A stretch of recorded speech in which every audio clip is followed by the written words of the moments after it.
Hey guys, what's going on? It's your boy, the Mad Tiger, and up here today with a little bit of an update on some Blu Rays that I picked up today. And at the end of the video, I'm going to talk about Fear Street Part 1. Um, so if you watched my last video, I recently picked up a bunch of Blu Rays and stuff, and Bad Boys for Life and Doctor Sleep had the DVD case, the DVD packet in them, DVD disc in the box. So I went in town. They had to go back in there because I wanted to get these sorted out, but I also had to sell something, post office. So I went in there and they replaced the Bad Boys for Life with the right disc. However, Doctor Sleep they didn't have in stock. They said we don't actually have it in stock. So I was like, all right then, fine. Just give me the voucher back. And what I did was actually picked up six. Yep, six Blu Rays instead. Got six more Blu Rays, and these were like 50p a pound, 150, stuff like that. So yeah, so I thought, you know what, we'll get some extra Blu Rays.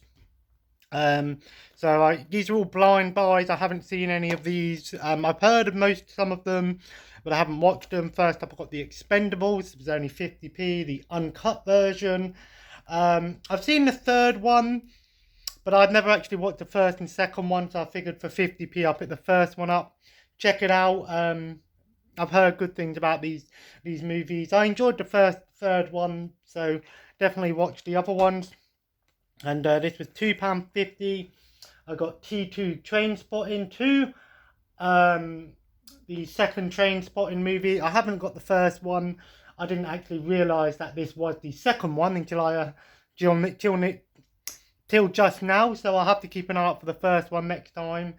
I didn't even know there was a second one, so yeah, I've heard good things about the first one. I don't know about the second one.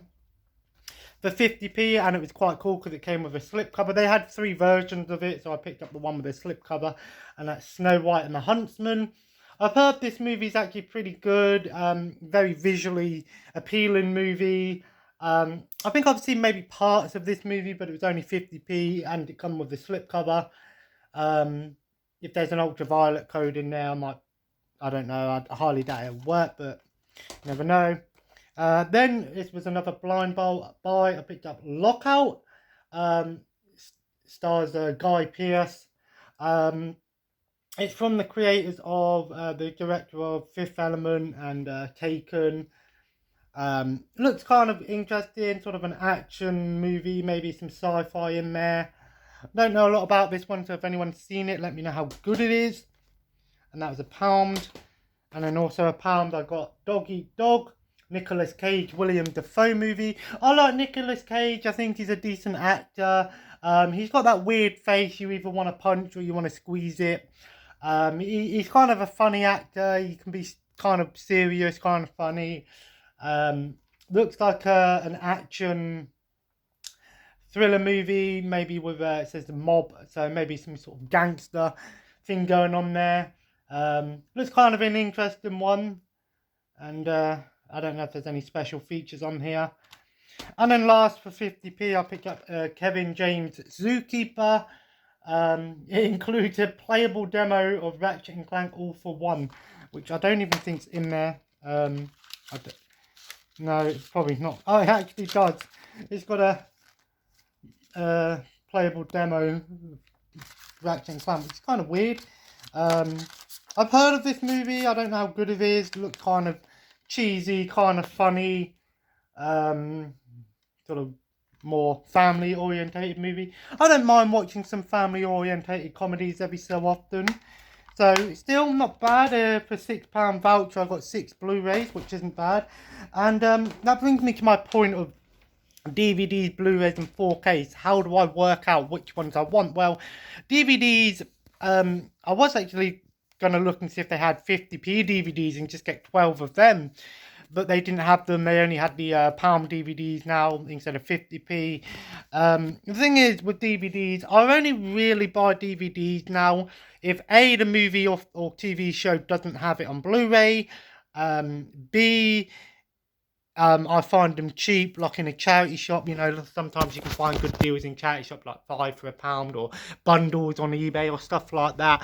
I don't really go out of my way to get a DVD version. If it's a film that I really, really want and really want to get the best version of it, or it's a film that I really enjoy, I'm quite happy with getting it on Blu-ray over the DVD. DVDs are often, like I said, when you find them cheap, or I don't have it, or blind buy, stuff like that, or you know, if it don't exist on Blu-rays, because a lot of TV shows don't actually have Blu-rays now. They just try to focus on DVDs, probably cheaper.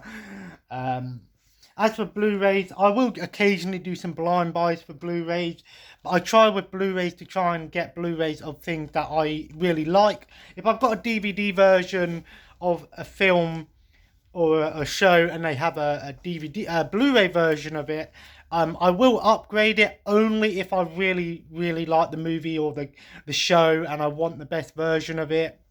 Because I don't need to upgrade everything, you know, because a lot of films I'll watch once and won't watch again. If I enjoy it, I'll keep it. If I don't enjoy it, maybe I'll sell it. I don't know. I'll only really upgrade to Blu-rays if I really want the movie, or if it's cheap, you know, a cheap upgrade here and there. And the same with 4Ks. I'll only really buy 4Ks if A, they're cheap, and B, if it's a movie that I really, really like and I want the best version of it, like my Star Wars Blu-ray set, for example. Love the movie, so I had to have the best version. There is another 4K I want to get, and that's the Space Jam, the original, is now out on 4K. So things like that I don't mind, because for me personally, new 4Ks are what, £25, give or take, 25 to £35. And for me personally, I could probably pick up, I mean, I've got 6 Blu-rays for £6. So, you know, that goes to show just how cheap Blu-rays and DVDs are now. So I'd rather buy I could buy 3, 4, 5, 6 new Blu-rays for the price of one 4K, with collector's editions and next updated visuals and things like that. It's worth the money, but only if it's a film or movie that I really, really want on 4K. Like I said, there's only a couple at the moment that I'm interested in getting for 4K. Space Jam, the original. I do want to maybe pick up the upgrade my Willy Wonka to 4K, because of Willy Wonka for 4K. The new Spiral movie for Saw, they do a nice steelbook on Zavvi for pre-order, which kind of looks pretty cool, which I might pick up. So I don't really need to get everything on 4K, even I've got a 4K player. For the price that you pay for them, I think, you know, you're paying a lot of the time at a premium just for something that, in my opinion, I mean, it's worth the money if you really like the films. And, you know, older films, yes, you know, Arrow and stuff. But personally, I prefer to have, I'm quite happy with a Blu-ray. A DVD's, you know, acceptable to me. But like I said, I'll upgrade to Blu-ray 9 times out of 10 rather than just trying to upgrade to 4K straight away for price and stuff. Going to make myself some lunch. Chicken club sandwich.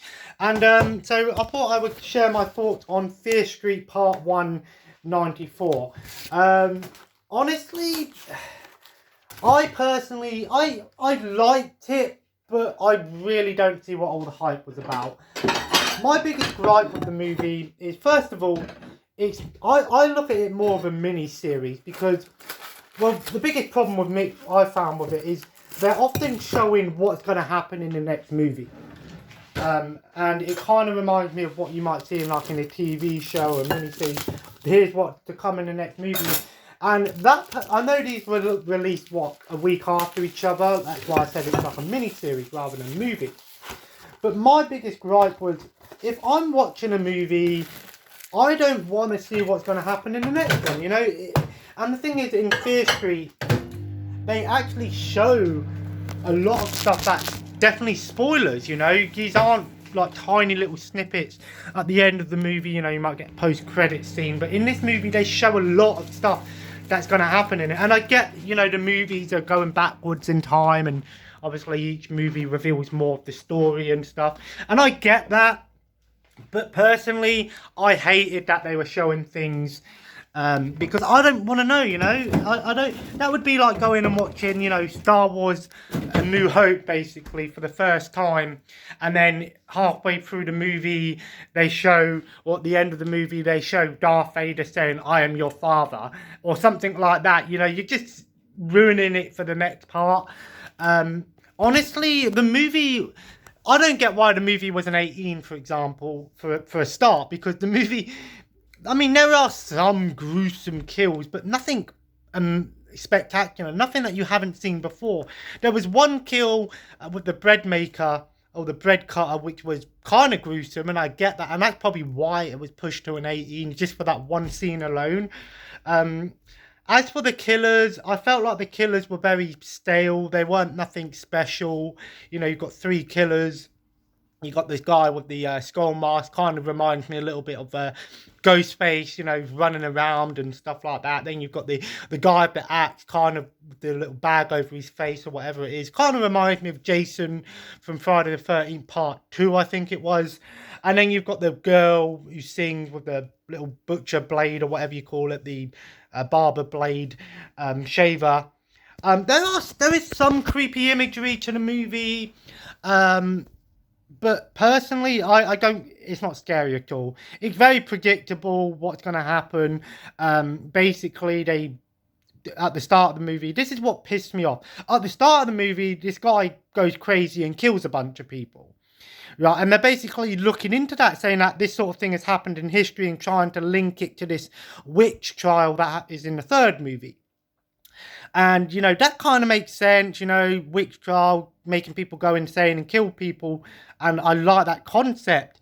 But then the movie does a U-turn and goes, oh, now these killers are going after this group of friends because they disturbed the grave. And then it's like, oh, no, they're only going after this one girl. But the other people who have blood on them are going to get attacked as well because they're attracted to the blood. And to me, it just seems kind of stupid. I like that idea of, supernatural killers. It kind of reminds me a little bit of American Horror Story with the idea of killers coming back from the dead. American Horror Story does a lot of that with ghosts and killer ghosts and things like that. But personally, it's like the movie just did a U-turn. It's like, we're going to investigate these killers coming back from the dead, and then it's all of a sudden, oh no, they're only going after this one thing. And maybe in the next couple of movies they'll explain it a bit more, but personally, I just felt it was a bit convoluted. Another gripe I had with it is this whole woke lesbian lead character. Personally, I don't think I got a problem with characters being gay, lesbian, bisexual, whatever in movies. Do whatever you want, it don't bother me. But it's like the movie was like, it's like, oh, we got a lesbian lead. It's so woke. It's a horror movie. Horror movies don't need to be woke. Horror movies should be quite simply about horrifying you. They should be scary, messed up, killing people. That's it. That's all you need to know. The characters in the movie, I don't care if they live or die because it's a horror movie. They're going to die either way, right? There's always going to be one survivor or maybe a couple survivors. And, the twist at the end of the movie is very obvious. You see it coming. Very obvious twist. And, this idea of, these killers coming back from the dead kind of is a cool concept and they ruin it. And it's like, oh, yeah, it's just so awkward. Toward the end of the movie, you just have this one scene where you see two girls kissing each other and then the guy kissing the other girl. And it's like, what is a horror movie? I don't care about all this kissing and stuff, I get that they're trying to build character development, but at the same time, if you're going backwards in time, what's the point developing these characters if they're going back in time? The next movie's going to be based in the 70s and the third one's going to be based in the 1600s. Maybe they link it all together. I don't know. They probably do, but it just felt, it's like, oh, we're so woke. We're so woke because we've got a lesbian lead character. And the movie is very teen orientated. I'd say that the movie is more orientated towards teenagers, but the fact that it's an 18 kind of, it's like, well, wait a second, if this movie's aimed toward teenagers, why it's not a 15? You know what I'm saying? It's just kind of stupid. I'd give it maybe a 6 It's a 6.5 out of 10. Had some decent ideas, some okay visuals. There are some creepy imagery here and there. And it is a coolish concept of these things coming back from the dead and they're linking it. But personally, like I said, I hated the fact that they literally show spoilers halfway through the movie for the next one. And it's like, come on, you don't do that. You know, I just hate when films do that. I think too many people are going out there saying that it's amazing, it's the next big thing. It's really not. It's really not the next big thing. It's about average with some decent ideas. And, you know, fair enough, Netflix, you know, you're trying to do original films.